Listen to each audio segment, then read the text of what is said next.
Hello friends, welcome back my YouTube channel world career tech. जल्दी second sitting जो matric का परीक्षा हुआ है उसका मिला लेते हैं। सेकंड सीटिंग का सेट कोड जो है, सेट कोड से आपको कोई मतलब नहीं रखना है, आप लोगों को क्वेश्चन मिलाते जाना है। क्वेश्चन देखिए सही आंसर दे रहे हैं, मिलाते चलिएगा। पहला नंबर क्वेश्चन है, जिस वाक्य में एक क्रिया होती है और एक कर्ता होता है वह कौन होता है? तो सरल वाक्य होता है। पहला का एक सी करेक्ट है। दिया है शुद्ध वाक्य कौन है? तो इसमें शुद्ध वाक्य हो जाएगा थोड़ी देर बाद वे लौट आए। तीसरा, इच्छा शब्द का पर्यायवाची क्या है? तो इच्छा का अभिलाषा, अभिलाषा, जिज्ञासा, ये सब होता है। आधुनिक शब्द का विलोम क्या है? तो आधुनिक मतलब आजकल, अप्रचिन्न हो जाएगा चौथा का सी। स्वेद से उत्पन्न होने वाले के लिए शब्द, तो स्वेदज हो जाएगा। पांचवा का डी हो जाएगा। अपना किया पाना मतलब कर्म का फल भोगना, छठवा का ए करेक्ट हो जाएगा। सतवा दिया है विधवा शब्द का विलोम क्या है? तो विधवा का हो जाएगा साधवा। विधवा जिसका पति मर गया होता है और इसका होता है वो सधवा होती है। रात का पर्यायवाची क्या है? तो रात का रजनी, रजनी, इसका रजनी को भी रात कहते हैं, नजर, निशा, ये सब होता है।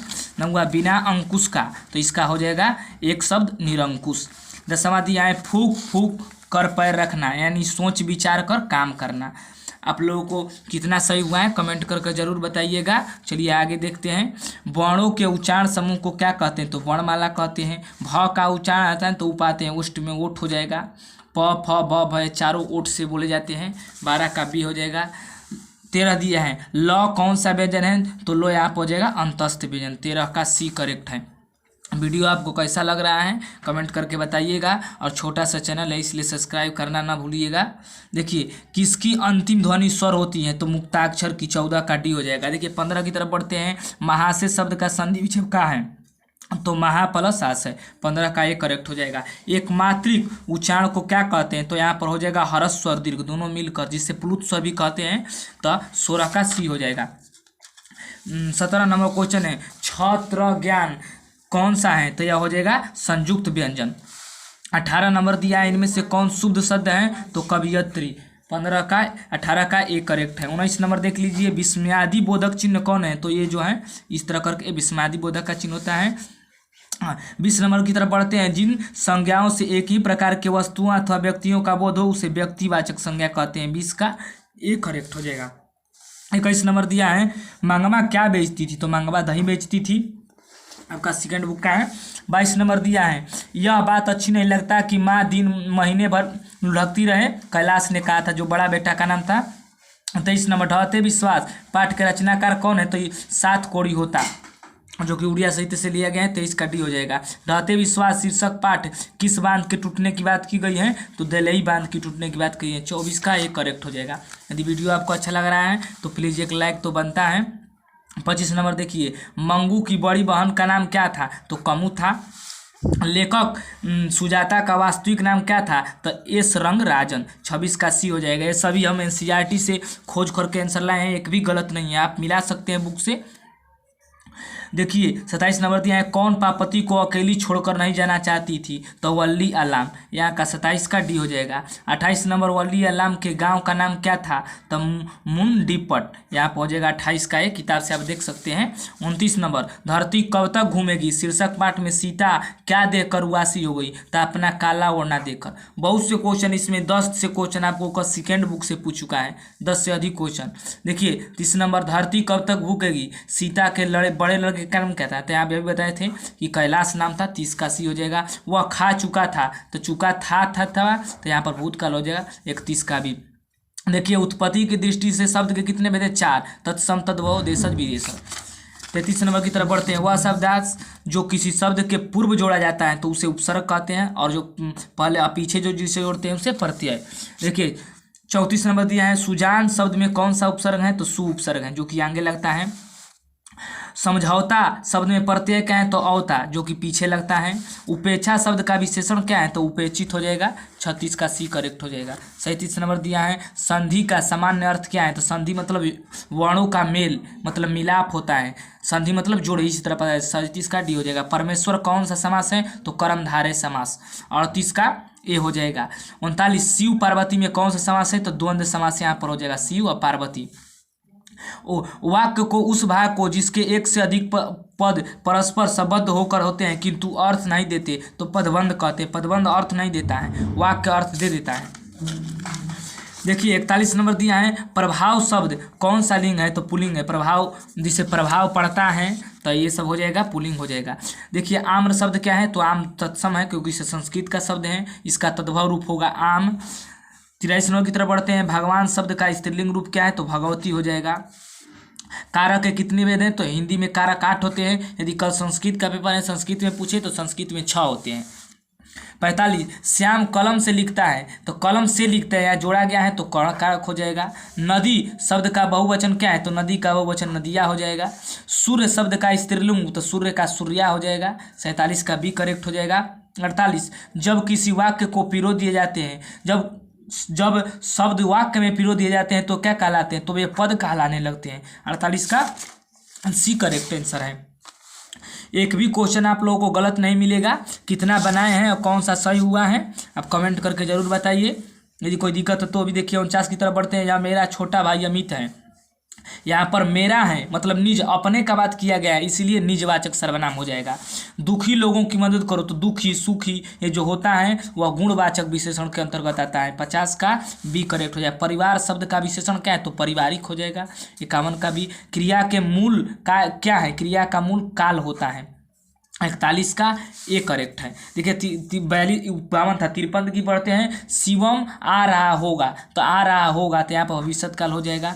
जिसका कर्म हो या कर्म के होने की संभावना है, तो कर्म अगर लगा है तो वह जो हो जाएगा सकर्मक क्रिया। बिना कर्म का अकर्मक क्रिया होता है।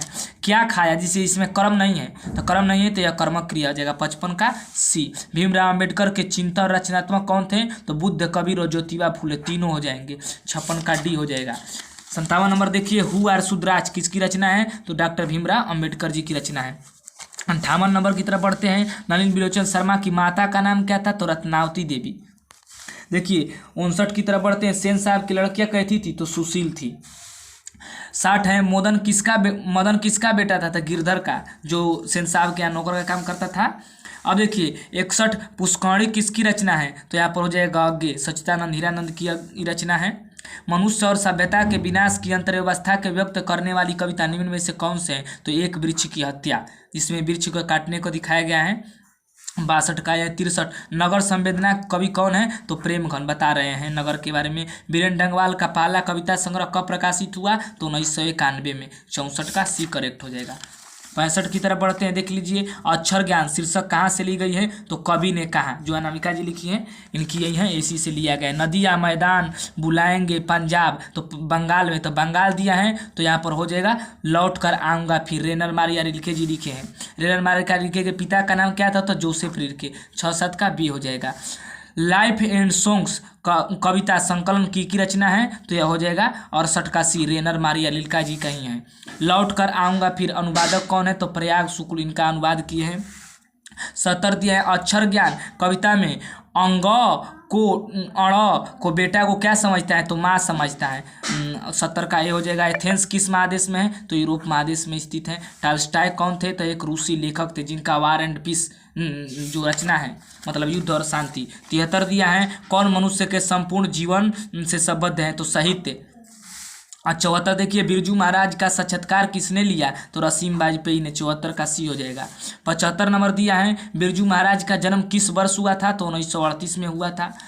देखिए 76 दिया है अभिनव क्या है, तो अभिनव एक ईसाई मठ है जो अशोक वाजपेयी चैप्टर में दिया है। बहुवचन पत्रिका का संपादन तो अशोक वाजपेयी जी ने ही किया था। 77 का भी हो जाएगा। 78 की तरफ बढ़ते हैं। विनोदकार शुक्ल साहित्य अकादमी पुरस्कार किस वर्ष प्राप्त हुआ, तो 1990 में हो जाएगा। 78 का सी। सभी आप किताब में देख सकते हैं, सभी बुक का एकदम करेक्ट हम बता रहे हैं, एक भी गलती नहीं है। गलती होगा तो भी कमेंट करके जरूर बताइएगा।